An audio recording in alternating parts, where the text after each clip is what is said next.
Now, in the last video, I talked about a Prodipe guitar, and the video before that was a James Nelligan, and I whined and moaned and moped about the fact that they do not provide a gig bag with their sales of new guitars, which I think is unforgivable in this day and age. And I mentioned Orangewood, and I haven't had an Orangewood in a few weeks. So here's how they come. And we're talking, this is a $125, $135 guitar with free shipping. And they put a nice quality padded gig bag with it, with their logo on it for, advertisement. And so if they can do it, and they're a small company still, why can't these other companies do it?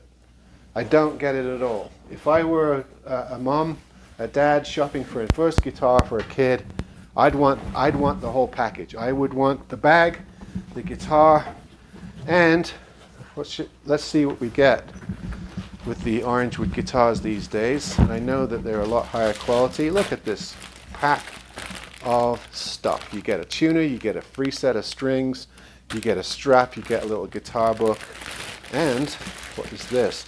You get a string winder with it. Now, that's the way to do it, folks. That's the way you should sell entry-level / student guitars. And I know that Orangewood has a particular remit with their instruments. They are straight sales. They don't have distributors. They're an online company that has broken into the market over the last few years and done very well, making a name for themselves, and deservedly so, because they sell guitars, starting in the $100 range up through the $500-600 range for their all solid wood guitars, at a fraction of the price that you pay for brand name guitars of the same ilk or quality. So that's the first thing about this, is you get a proper package, and you're not sold a package like with some of the big brands where they sell you a Fender FA125, which is a $115 instrument, and they put it in a pack, and then they mark it up to $200. So you're paying $85 for that gig bag and a few cheap accessories. I don't mean that. I don't mean markup packaging. I mean just people who include a gig bag with their guitars. Now, I've not had this model number yet. This is the smaller one. This is probably the cheapest Orangewood that you can buy. This is the Dana, D-A-N-A. This is the Spruce version. They also have a mahogany version. It's a smaller scale guitar. Upon measurements of the body and the string length, it's about equivalent to a 3/4 size guitar. So it's not a half size. You could call it a junior guitar. It's small enough to be called a junior guitar, but it's not a child's guitar. I mean, I can play this comfortably, and I have big hands, and I'm a big bloke. Yeah, it feels okay. And I have to say, I've played a lot of guitars.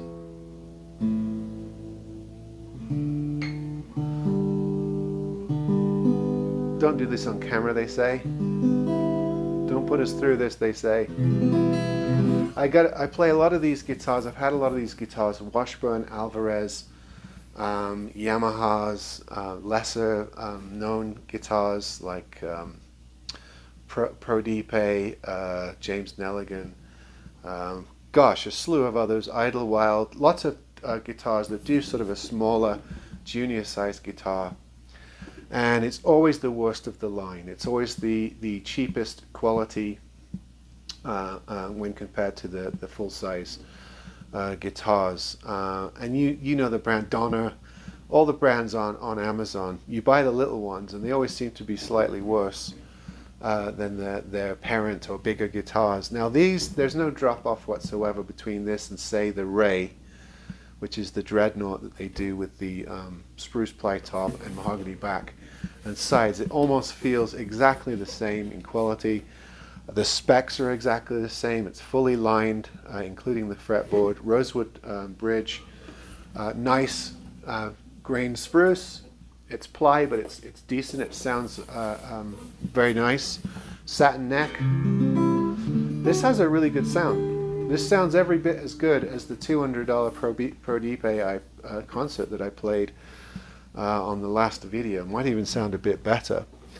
For whatever they were asking for these are and remain to be an incredible deal, and I understand why Orangewood have a little bit of a fan base, why they have a healthy Facebook page, and why they have people collecting their models. It's kind of like IYV and Firefly and Agile and all those companies that come out over the last few years, where you get the guitars so cheap, they're pretty good, or they set up well, and you think, well, I'll get another one of those, for the money. This is probably one of the first acoustic based companies to come along and copy that aesthetic and do it well. I think Idlewild guitars from the Monoprice company are decent as well, but I don't think they do a smaller one like this.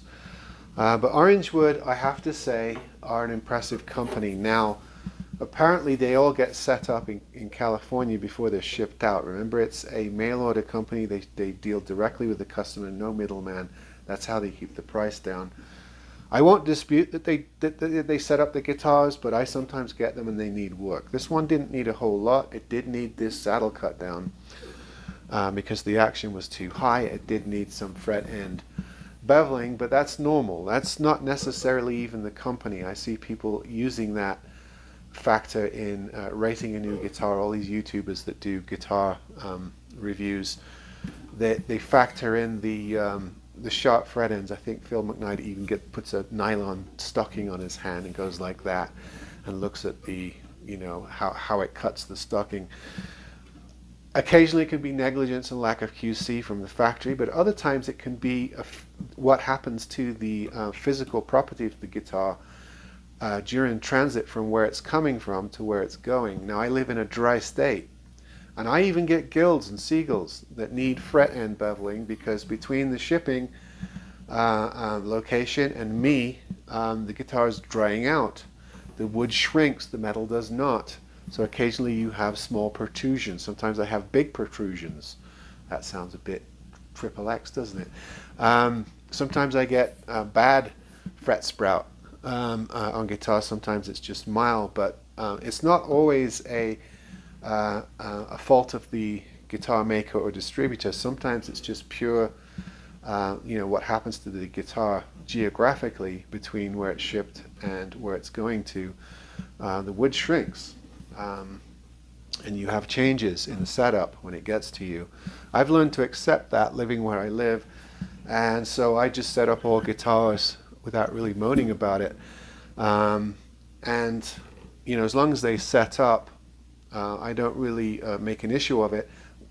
When I make an issue of it, it's because the guitar is warped side to side, or the truss rod's not turning or working, or there are some deeper lying issues in the guitar. Basic setup stuff like fret ends, the odd protruding fret, high action, that's all normal stuff to me. I do that on all guitars. This one wasn't bad, needed a bit of work, but the finish is very nice. It has this matte finish. I find the mahogany on these is a very nice quality.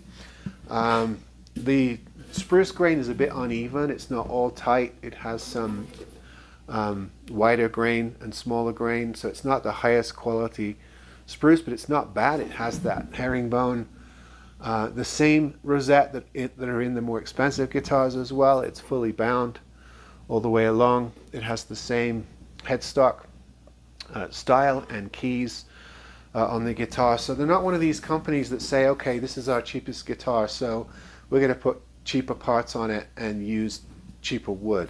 They're very consistent across their models.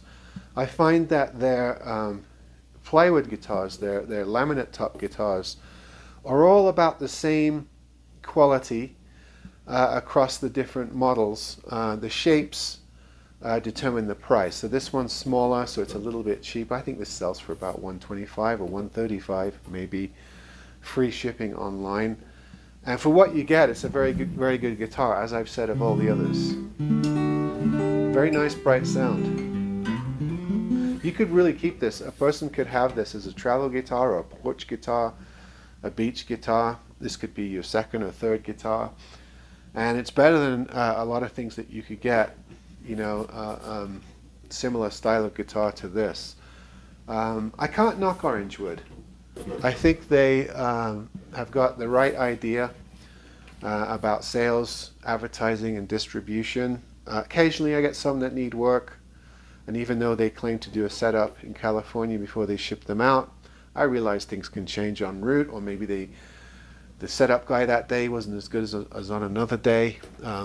Stuff like that can happen. No, they can't assure you that every guitar is going to arrive perfectly, but neither can Guild, neither can Gibson. So to me, it's not really that big of an issue. I rarely get them with really terrible. I've had one or two warped ones, or ones with deeper problems, but most of the Orangewoods I've got have been reasonable, just needing small setup. And the fact that they're consistent, the materials are decent, they sound all right, and they have gig bag, a nice padded gig bag and some accessories as well, I think is a big plus.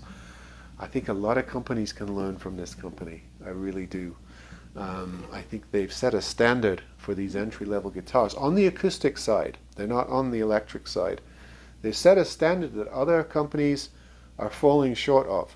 They're not matching. So props to this company on that. This is the Dana, the small sort of three-quarter size, I think they call it the mini concert, but it's technically about a three-quarter or 7/8 size guitar. It's not tiny or anything, but it is smaller scale. All right, folks, just thought I'd show that to you because it's the first one of this particular Orangewood that I've had, and I don't think they've had a video. I've had a video for this particular one, so why not do it? All right, see you on the next one.